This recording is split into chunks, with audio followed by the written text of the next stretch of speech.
ప్రభునందు అత్యంత ప్రియులైన మీ అందరికీ క్రీస్తు పేరిట శుభాలు వందనాలు తెలియజేస్తున్నాను. ప్రియులారా, ఈరోజు క్రైస్తవ లోకం ఒక చేదు వార్తతో నిద్రలేచింది. ప్రియులారా, అదేంటంటే మనందరికీ సుపరిచితులు, ప్రియులు, సువార్థికులు ప్రొఫెసర్ ప్రకాష్ గంటెల గారు ప్రభునందు మహిమలోకి చేరారు.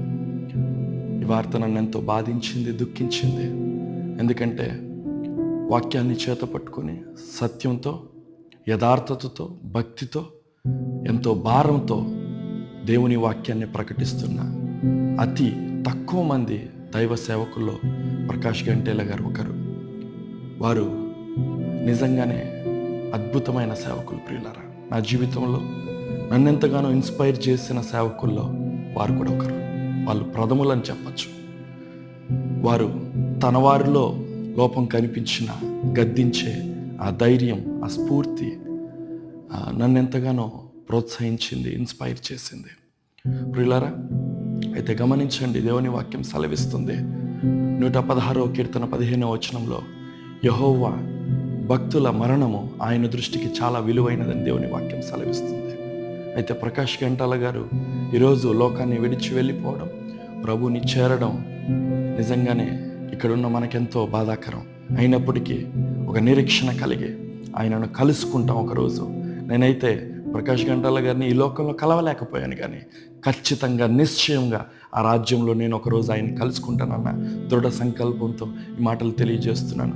ఎందుకో ఈరోజు ఉదయాన్నుండే అన్నగారు లేరు అన్న వార్త నన్ను ఎంతగానో బాధించింది, దుఃఖించింది.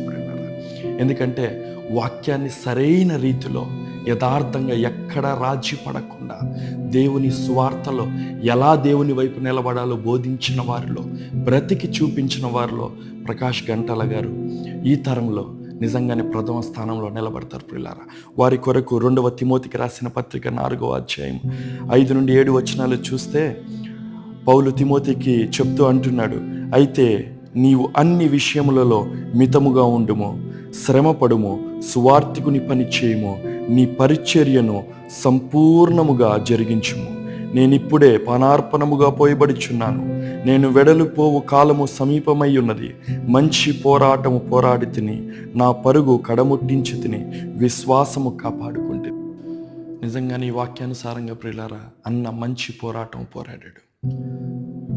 తన విశ్వాస జీవితంలో ఎప్పుడు, ఎక్కడ, ఎవరి దగ్గర రాజీ పడలేదు, తలదించలేదు, దేని వైపు చూడలేదు, ఎక్కడా ఘనతను ఆశించలేదు. ఎక్కడైనా లోపం కనపడితే ఏమాత్రము ఆలోచించకుండా వాక్యానుసారంగా గద్దించిన అనుభవం అన్నది.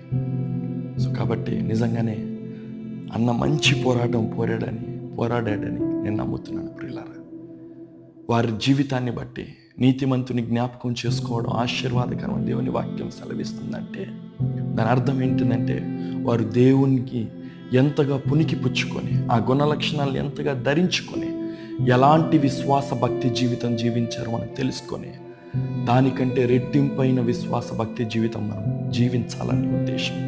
అప్పుడు నిజంగానే అది మీకు ఆశీర్వాదకరం. ఏ తెగువైతే పౌలు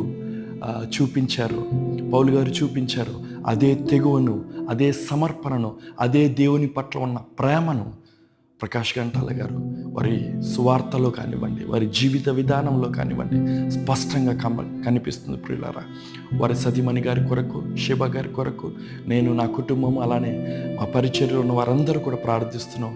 దేవుడు ఆ కుటుంబానికి గొప్ప ఆదరణ దయచేయును కాక. దేవుడు మిమ్మల్ని దీవించును కాక.